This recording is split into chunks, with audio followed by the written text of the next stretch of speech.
하나님의 말씀 같이 보겠습니다. 호세아서 2장 14절부터 16절의 말씀입니다. 제가 갖고 있는 성경은 구약성경 1258면에 나와 있습니다.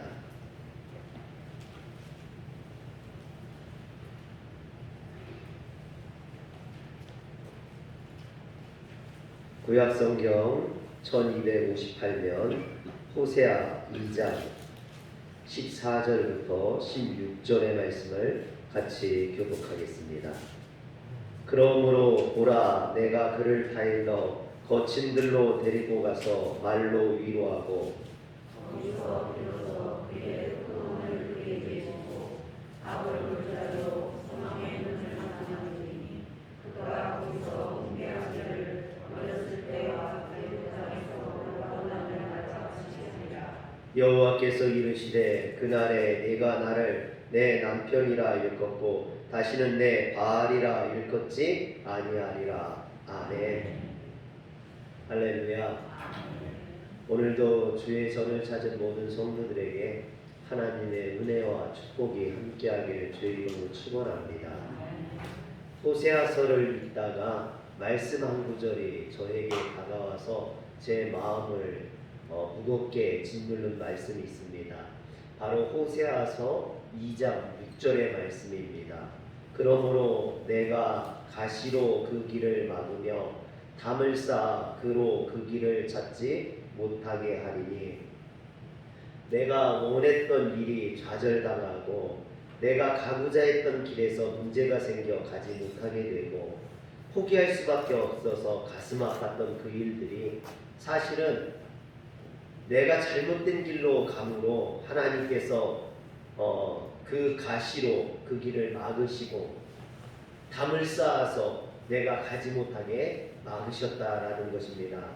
사실 그때는 그것이 너무나 힘들고 어려워서 하나님 앞에 원망하고 불평하기도 했었는데 이제 시간이 지나서 생각해보면 그것이 오히려 하나님의 축복이었다라는 것이죠. 만약 그때 내가 그 길로 갔더라면 지금 여기에 있지 않겠죠. 잘못될 수도 있고 후회할 수도 있었을 것입니다. 그런데 제가 깨달은 것은 하나님께서는 당신의 자녀들의 삶에 이처럼 간섭하신다라는 것입니다. 하나님은 죽은 밀랍 인형이 아닙니다. 살아서 역사하시는 하나님은 우리를 사랑하셔서 우리의 삶에 간섭하시는 하나님입니다. 우리가 잘못된 길로 가려 할 때 가시로 담을 쌓아 그 길을 막으시고 우리를 하나님이 원하시는 길로, 선한 길로, 또 축복의 길로 인도해 주십니다. 그런데 호세아서 2장 9절에 보면 그러므로 내가 내 곡식을 그것이 익을 계절에 도로 찾으며 내가 내 새 포도주를 그것이 맛들 시기에 도로 찾으며 또 그들의 벌거벗은 몸을 가릴 내 양털과 내 삶을 빼앗으리라 했습니다. 여기서 보면 도로 찾으며 라는 말씀이 2번 나오고 빼앗으리라 라는 말씀이 1번 나오죠. 이는 하나님이 주신 아름다운 축복을 그것을 우리가 잘못 사용할 때 하나님께서 도로 찾으신다라는 겁니다. 하나님께서 우리에게 주신 축복을 우상을 위해 사용할 때 하나님께서는 그것을 빼앗으신다라는 것입니다. 그러므로 우리는 하나님이 우리에게 주신 물질에 감사할 뿐만 아니라 주신 하나님의 뜻이 무엇인지를 분별할 수 있어야만 합니다. 그리고 주님의 선하신 뜻대로 그것을 사용할 수 있어야 됩니다. 그것이 물질일 수도 있고요, 건강일 수도 있고 우리에게 주신 능력일 수도 있습니다. 그것을 내가 잘못된 곳에 사용한다면 하나님이 그것을 도로 빼앗으신다라고 말씀하시는 것이죠. 주신 것은 하나님이십니다. 그렇기 때문에 하나님이 다른 뺏으신다면 우리는 그 하나님에게 할 말이 없는 거죠. 여러분, 그러므로 우리는 깨달아야만 합니다. 하나님이 무엇을 원하시는지, 나에게 주신 이것을 내가 어떻게 써야 되는 것인지 분별할 수 있어야만 합니다. 이처럼 호세아서 2장은 하나님의 자녀들이 엉뚱한 길, 잘못된 길, 우상을 숭배하는 길로 나아갈 때 그것을 방치하지 아니하시고 개입해서 막으시는, 우리의 삶에 간섭하시는 하나님을 보여줍니다. 여러분, 여러분들의 자녀가 잘못된 길로 간다면 그것을 그냥 내버려 두시겠습니까? 그 자녀에게 그 자녀의 삶에 개입하겠죠. 디아야, 예배 시간에 엎드려 있는 건 잘못된 거야. 이게 부모의 마음 아니겠습니까? 예배 시간에 잘못하고 있는 것을 그냥 내버려 둔다면 그것은 올바른 부모라고 할 수가 없겠죠. 우리가 삶이 잘못될 때 하나님은 우리의 삶에 개입하신다라는 겁니다. 그리고 우리를 온전하게 가길 원하신다라는 거죠. 그 중에서도 우상숭배라는 영적 음행의 길로 가고 있는 이스라엘 백성들을 향해서 하나님의 적극적인 개입하심을 오늘 성경은 단계적으로 보여줘요. 그 말씀이 바로 오늘 말씀입니다. 하나님의 개입하심의 첫 번째 단계는 그럼 무엇이냐? 거친 들로 데리고 가신다라고 이야기합니다. 호세아서 2장 14절에 보면 그러므로 보라, 내가 그를 다일러 거친 들로 데리고 가서 말로 위로하고 그랬습니다. 여기에 나오는 거친 들은 광야를 의미합니다. 광야는 좋은 곳이 아니죠. 광야는 거칠고 삭막하고 외로운 곳입니다. 우리나라 속담에 젊어서 고생은 사서도 한다라는 말이 있죠. 그것처럼 이스라엘에는 광야를 거치면서 성숙해진다라는 말이 있습니다. 여러분, 고생을 사서하고 싶은 사람이 어디 있겠습니까? 꽃길만 걷고 싶지 누가 광야의 길을 걷고 싶은 사람이 어디 있겠습니까? 또 고생을 사서 한다고 한들, 또 고난의 광야를 통과한다고 한들 모든 사람들이 다 성숙해지는 것도 아닙니다. 오히려 그 고난으로 인해서 영혼이 더 황폐해지기도 하고 거칠어질 수도 있습니다. 그러면 고난의 광야가 성숙의 길이 되기 위해서는 어떻게 해야 되느냐? 바로 고난의 광야가 하나님과 동행하는 길이 될 때 그것이 고난의 길이 아니라 성숙의 길이 될 수 있다라는 것입니다. 그래서 호세아서 2장 14절에 보면 그러므로 보라, 내가 그를 타일러 거친 들로 데리고 가서 말로 위로하고 했습니다. 하나님과 동행할 때 거친 들에서, 고난의 광야에서 하나님의 위로하심을 경험하게 된다라는 것입니다. 사랑하는 성도 여러분, 자녀가 잘못되면은 여러분 그 자녀를 그냥 놔둘 수 없죠. 그를 타일러야 될 거 아닙니까? 그래서 그 자녀를 데리고 거친 광야로 나가는 거예요. 그 광야로 나가서 그 아들을, 그 자녀를 타일르고 너 그렇게 살면 안 돼. 그렇게 하면 너 잘못되는 거야. 그리고 그 자녀를 위로하고 그 자녀에게 다시 힘을 주어서 올바른 길을 가도록 만드는 게 부모입니다. 즉 하나님과 동행하는 광야가 되었을 때 그 고난의 광야는 실패의 광야가 아니라 성숙의 광야, 축복의 광야가 되는 것이죠. 그러므로 지금 내가 쓰라린 고통의 광야를 지나고 있다면 나는 지금 이 고난의 광야를 하나님과 함께 걷고 있는가 스스로 점검해 볼 필요가 있습니다. 이처럼 광야는 모든 인간적인 관계들이 다 차단되는 대신 하나님의 위로하심이 임하는 곳입니다. 그곳이 광야예요. 제가 온양에 있을 때 강산교회 이야기를 우리 성도님들에게 자주 간증을 합니다. 얼마 전 사야가 저한테 그래요. 아빠가 강산교회 간증하는 걸 거짓말에 조금 못해서 한 100번은 들었다고 그래요. 그러면서 제 흉내를 내는 겁니다.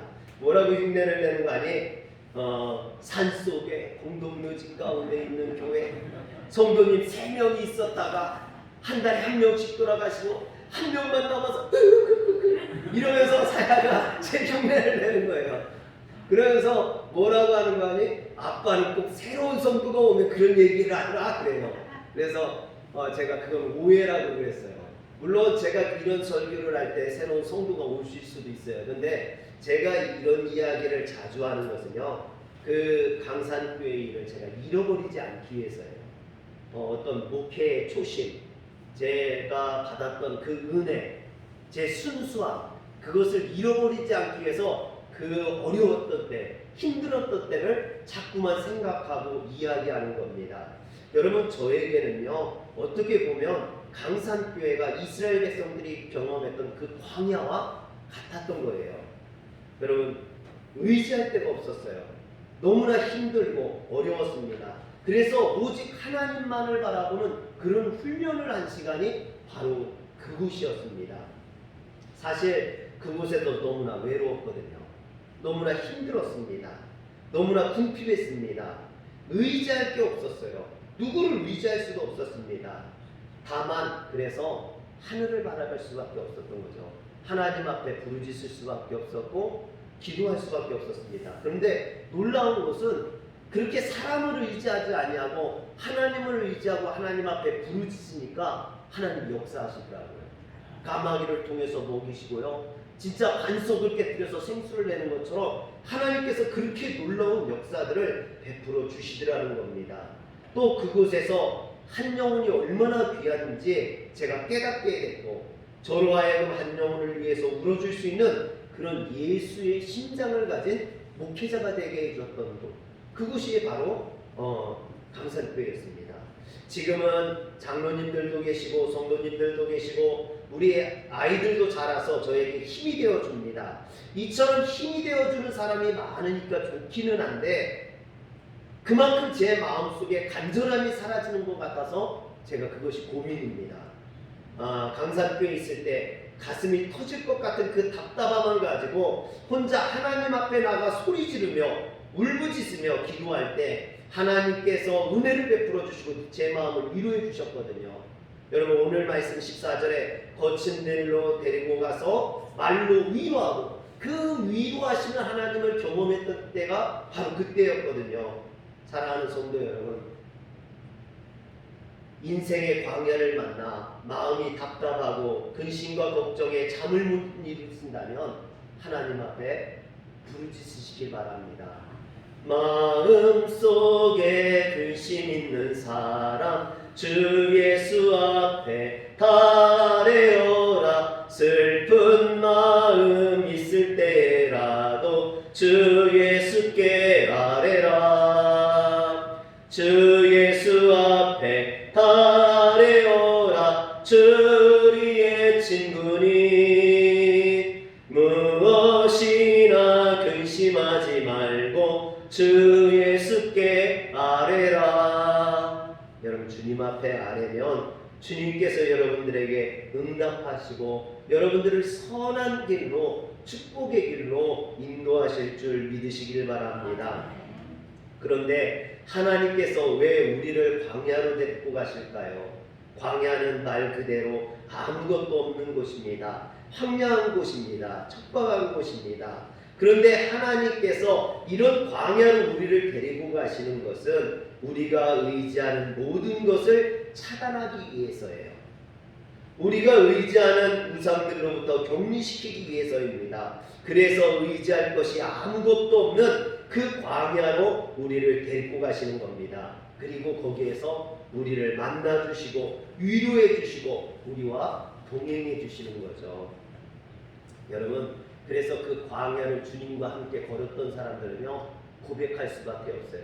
메마른 땅을 종일 걸어가도 나 피곤치 아니하며 저 위험한 곳 내가 이를 때면 금방 위에 숨기시고 주 손으로 덮으시네. 여러분, 기왕이면 광야의 길, 고난의 길에서 하나님을 만나시고 그 주님의 위로하심을 경험하시게 주의 이름으로 축원합니다. 하나님께서는 때로 우리가 가던 길을 멈추게 하시거나 오해를 통해 주변의 사람들을 흩으시기도 하시고 실패를 경험하게 하시거나 쓰라림을 가지고 광야의 길로 나가도록 내모실 때가 있습니다. 그것은 인간적인 눈으로 보면 실패고 내 삶이 망가진 것처럼 보이지만 사실은 그것은요 하나님의 은혜라는 것입니다. 그래서 변장하고 찾아온 하나님의 축복이라고 부릅니다. 하나님이 우리 인생에 개입하시는 두 번째 단계는요 그 광야에서 선물을 주신다라는 것입니다.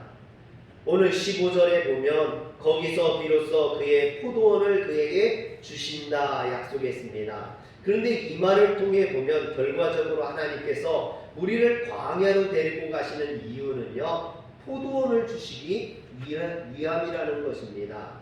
그런데 여러분 한번 생각을 해보세요. 먹을 것도 없는 아무것도 없는 그 척박한 광야에서 포도원을 만난다라는 것은 얼마나 큰 축복이고 얼마나 큰 기쁨이겠습니까? 여러분 그래서 이 포도원은요 마치 우리의 인생에 만나는 천국과 같은 곳입니다. 광야를 지나는 자에게 있어서 이것은 최고의 축복이고 선물이며 기적일 것입니다. 이 광야를 지나다 보면 우리는 포도원에 도착할 것이다. 이 거친 이 광야와 같은 세상을 지나다 보면 우리의 삶에 포도원과 같은 천국을 만나게 될 줄 믿으시길 바랍니다. 호세아 2장 9절에 보면 우리가 하나님이 주신 것을 엉뚱한 곳에 사용한다면 하나님께서 그 주신 것을 빼앗으신다고 했습니다.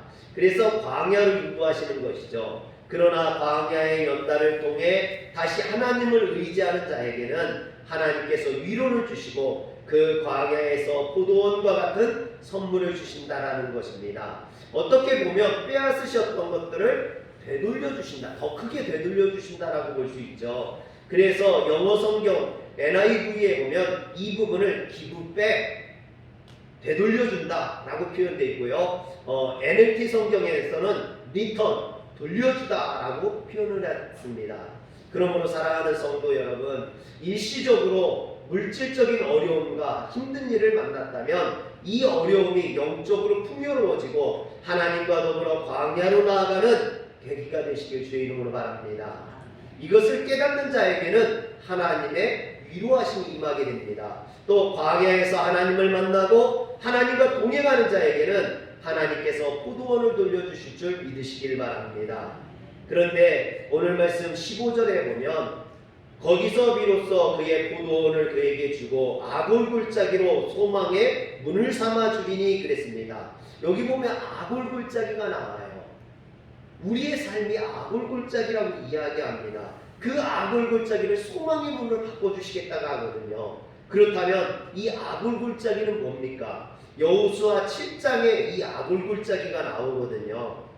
이스라엘 백성들이 가나안 땅에 입성할 때 난공불락의 성이었던 여리고성을 하나님의 기적으로 그 성을 무너뜨리고 이스라엘 백성들이 그 땅을 취하게 됩니다. 여리고를 취하게 되죠. 여러분 이스라엘 백성들이 너무나 기뻐하고 즐거워했습니다. 그리고 가나안 사람들은 이스라엘 백성들을 두려워하게 되죠. 무서워하게 됩니다. 그런데 이런 놀라운 이적을 경험한 이스라엘 백성들은요 여리고성 다음에 아이성을 점령하게 됩니다. 그런데 승리에 취했던 이스라엘 백성들은 하나님에게 묻지도 아니하고 아이성이 작은 성이니까 이스라엘 군사 3,000명만 보내서 그 성을 점령하게 합니다. 그러나 이스라엘 백성들이 갔다가 그곳에서 패배를 하죠.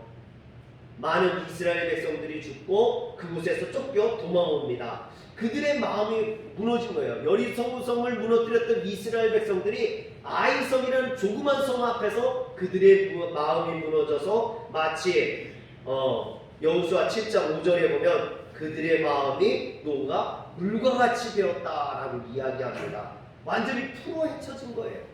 여러분 세상에서 우리가 어려움을 만나서 마치 이렇게 무장해제가 되고 마음이 무너지는 일들을 경험하게 됩니다. 이렇게 절망적인 상황에 패배의 원인을 찾다가 그들이 발견한 원인이 뭐냐면 아간이 하나님 앞에 범죄했기 때문이라는 거예요. 그래서 하나님이 심판했다라는 겁니다. 여호수아 7장 1절에 보니까 이스라엘 자손들이 온전히 바친 물건으로 말미암아 범죄하였으니 이는 유다 지파 세라의 증손 삽디의 손자 갈미의 아들 아간이 온전히 바친 물건을 가졌음이라. 여호와께서 이스라엘 자손에게 진노하시니라 그랬습니다. 그래서 이스라엘 백성들은 아간을 붙잡아서 그를 돌로 쳐 죽이고 심판했습니다. 여호수아 7장 25절 26절에 보니까 여호수아가 이르되 내가 어찌하여 우리를 괴롭게 하였느냐 여호와께서 오늘 너를 괴롭게 하시리라 하니 온 이스라엘이 그를 돌로 치고 물건들을 돌로 치고 불사르고 그 위에 돌무더기로 크게 쌓았더니 오늘까지 있더라. 여호와께서 그 맹렬한 진노를 그치시니 그러므로 그곳 이름을 오늘까지 아골 골짜기라 부르더라. 아골 골짜기는 괴로움의 골짜기, 하나님이 치시는 골짜기, 심판의 골짜기를 의미합니다. 어떻게 보면 우리가 사는 이 땅이 아골 골짜기, 하나님의 심판의 골짜기라는 거죠.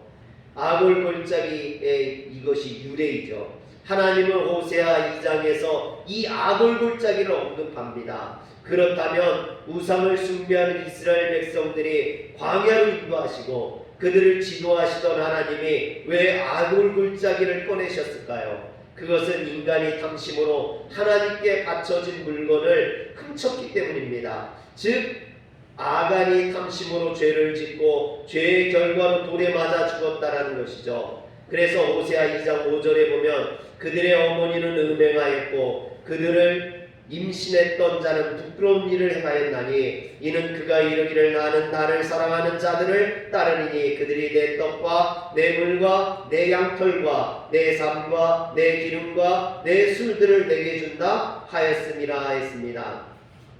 그들에게 무슨 절박한 이유가 있어서 우상을 숭배한 것이 아니라는 겁니다. 그들이 하나님을 배신하고 바알을 섬긴 것은 바알이 하나님보다 더 위대하고 전능한 신이라서가 아니라 이스라엘 백성들이 바알을 섬긴 이유는 두 가지 때문입니다. 첫 번째는요, 바알이 농사의 신으로 바알을 섬길 때 그들에게 많은 수확을 준다고 생각했던 거죠. 그래서 5절에 보면 내 떡과 내 물과 내 양털과 내 삶과 내 기름과 내 술들을 내게 준 것이라 그랬습니다.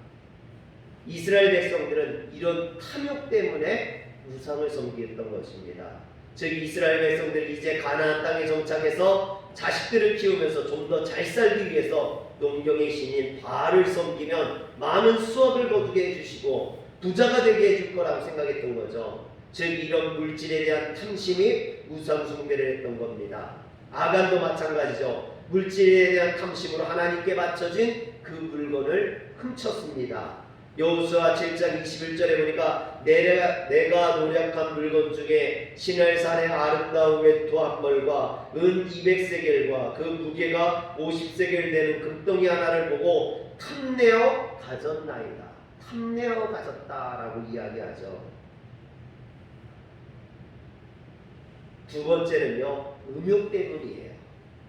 바알의 제사는 바알 신 앞에서 바알 신당의 여사제들과 성적인 관계를 맺는 것입니다. 이스라엘 백성들이 이런 성적인 욕망에 자주 무너집니다. 그 대표적인 사건이 민수기 25장에 나오죠. 이스라엘 백성들이 가나안 땅에 들어가려 할 때 두올에서 모압 왕 발락이 발람의 꾀를 따라 이스라엘 백성들을 유혹하여서 모압 여자들과 음행하게 하고 이방 신들에게 제사하게 합니다. 이에 하나님께서 진노하셔서 이스라엘 백성들 24,000명이 죽임을 당하게 됩니다.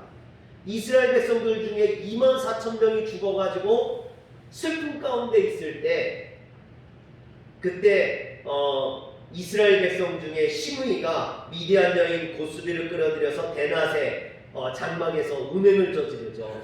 그것을 보고 분노해가지고 그것을 보고 분노했던 비느하스가 장막으로 들어가서 그들을 창으로 꿰어서 죽이게 됩니다. 여러분 이것이 바알고울 사건이에요. 이처럼 이스라엘 백성들이 우상을 숭배했던 동기는요 탐욕 때문입니다. 음행 때문이죠. 오늘날도 마찬가지입니다. 왜 사람들이 하나님을 떠나서 죄를 짓고 범죄하며 살아갈까요? 하나님을 떠나서 살아갈까요? 탐욕 때문이에요. 정욕 때문입니다. 여러분 그것 때문에 하나님을 배신하죠. 그래서 하나님은 당신의 자녀들이 탐심과 음욕 때문에 엉뚱한 길로 나아가는 것을 그냥 내버려 두지 아니하신다는 겁니다. 그들을 정신을 차리도록 그들을 책망해서라도 광야로 보내서라도 그들을 정신 차리게 하고 하나님께 돌아오게 하는 겁니다. 사랑하는 성도 여러분, 여러분들의 자녀가 이렇게 탐욕과 음욕에 빠져서 죄를 짓고 있다면 내버려 두시겠습니까? 그들을 광야로 보내서라도 그들을 정신 차리게 하지 않겠습니까? 하나님이 그와 같다라는 것입니다. 그러므로 어떻게 해서든 하나님을 설득해서 이 땅에서 한번 잘 먹고 잘 살아보겠다고 생각하는 사람이 있다면 그는 잘못된 생각입니다. 또 하나님께 나와서 그와 같이 탐심과 정욕을 구하는 자가 있다면, 정욕으로 구하는 자가 있다면 그것은 하나님 앞에 잘못 구하는 것이다라는 거죠. 여러분, 우리는 하나님의 은혜를 구해야 됩니다. 주의 축복을 구해야 됩니다. 그러나 그것이 나의 정욕을 위한 것이 아니라 하나님을 위해 구해야 될 줄 믿으시길 바랍니다. 그런 우리에게 하나님은 아골골짜기로 소망의 문을 삼아 주시겠다고 말씀하십니다. 세속주의와 탐욕에 찌들어 바알을 섬기는 우매한 자녀를 그대로 두지 아니하시고 광야로 인도하시고 그들을 경고하시고 위로하신 다음, 너 지금 진짜 하나님을 믿고 있는 거니? 내가 가는 길이 진짜 위험한 길이야. 그 길은 아간이 걸어가서 망했던 길 아골골짜기야. 시므이와 고스비가 음행을 저리다 죽은 바알보올이야. 이렇게 우리를 경고하시고 우리를 책망하시고 우리를 선한 길로 인도하신다는 거죠. 그렇다면 왜 하나님은 광야길에서 끔찍하고 섬뜩한 아골골짜기라고 이야기하셨을까요? 그저 잘 살아보겠다고 선택한 우상숭배의 삶은 삶의 여러 길 중에 하나가 아니라 죽음의 길이요 멸망의 아골골짜기, 하나님의 심판을 받을 수밖에 없는 그 아골골짜기임을 알려주시기 위함입니다. 경고하시기 위함이라는 거죠. 그래서 우리는 아간처럼 아골골짜기에서 돌에 맞아 죽지 않도록 여러분, 우리는 정신을 차려야 됩니다. 깨달아야만 합니다. 깨닫지 못하는 자는 심판받을 수밖에 없다라는 거죠. 사실 아골골짜기의 아간과 같은 사람은 하나님이 주시는 신령한 무기고 뭐고 필요 없고 그저 오늘 풍족하게 누리고 살기를 소원할 것입니다. 그러나 이런 사람은 미련한 자라는 거죠. 여러분, 오늘 배부르는 걸 원하는 게 아니라 우리는 광야에서 만나는 포도원을 소망하시길 주의 이름으로 축원합니다. 지금은 어렵고 힘들고 연단 가운데 있다 할지라도 하나님이 주시는 소망으로 견뎌내고 광야에서와도 하나님을 의지하는 자는 분명히 하나님의 포도원에 들어가게 될 것입니다. 그래서 물질적으로 부유한 그 어떤 사람보다 더 물된 동산과 같은 평안을 누리게 될 것입니다. 여러분, 혹 마음의 평안을 잃어버리셨습니까? 그렇다면 잠시 분주한 세상을 떠나서 주님이 인도하시는 광야로 나오시길 주의 이름으로 축원합니다. 그 광야가 어디입니까? 바로 이 성전입니다. 여러분, 오늘 주님을 만나는 주님의 인도하심을 깨달을 수 있는 그 광야, 여러분들 그 광야에 나오신 겁니다. 그러므로 하나님의 위로하심을 들으시고 주님이 주시는 포도원을 맛보시길 주의 이름으로 축원합니다. 하나님께서는 호세아 4장 6절에요. 내 백성이 지식이 없으므로 망한다 그랬습니다. 사랑하는 성도 여러분, 아간이 왜 그 물질을 하나님께 바쳐진 물질을 훔쳤습니까?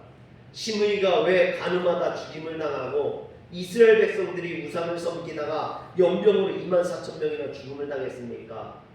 다 영적인 지식이 없어서입니다. 이런 것들을 깨닫지 못해서입니다. 사랑하는 성도 여러분, 귀 있는 자는 하나님의 말씀을 들으시길 바랍니다. 영적인 지식을 깨달으시고 광야에서 주시는 하나님의 포도원을 선물로 받으시길 주의 이름으로 축원합니다. 기도하겠습니다. 전능하신 하나님, 오늘도 많은 사람들이 영적인 지식이 없어서 멸망의 길로, 심판의 길로, 아간과 같이 아골골짜기로, 또 시므리와 같이 바알불로 나갔다가 책망받고 멸망받는 자들이 너무나 많이 있습니다. 하나님, 오늘 우리의 귀를 열어주시옵소서. 우리의 마음을 열어주시옵소서. 하나님의 나라를 바라보게 하시고 주님이 주시는 축복의 말씀을 듣게 하여 주시옵소서. 우리를 하나님이 인도하시는 그 길이 광야와 같은 길이라 할지라도 주님을 믿고 따라가다 보면 하나님이 주시는 포도원에 이르게 될 줄 믿사옵나니 주여 우리를 주의 포도원에 들어가게 하여 주시옵소서. 우리 주 예수님의 이름으로 기도합니다. 아멘. 찬송가 51장 찬양하면서 준비하신 예물을 하나님 앞에 봉헌하겠습니다.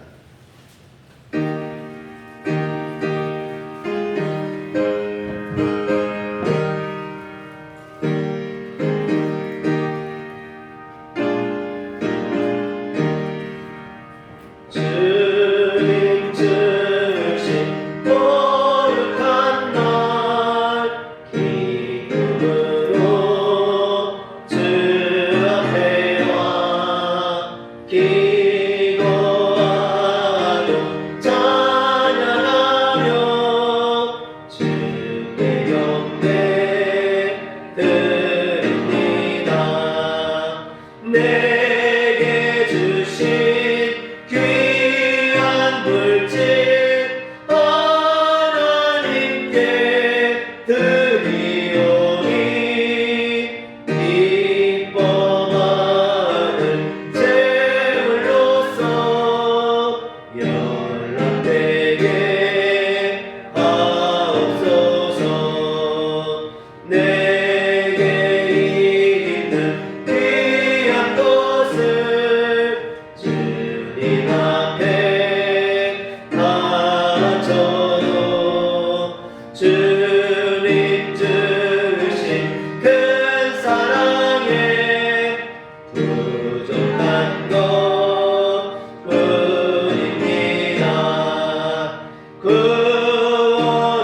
구원하신 나의 주님 크신 은혜 생각하며 주께 입송 바치겠네. 아까울 것 무엇이냐. 내가 아는 모든 것을 하나님의 선물이니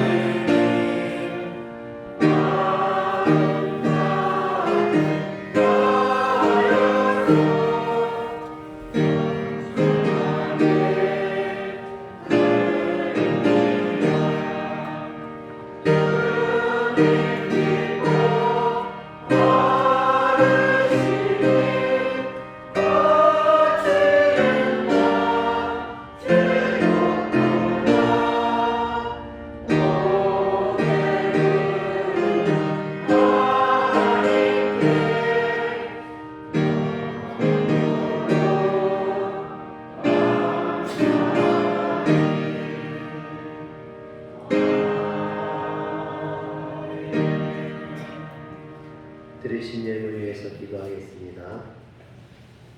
복의 근원 되시는 하나님 앞에 드려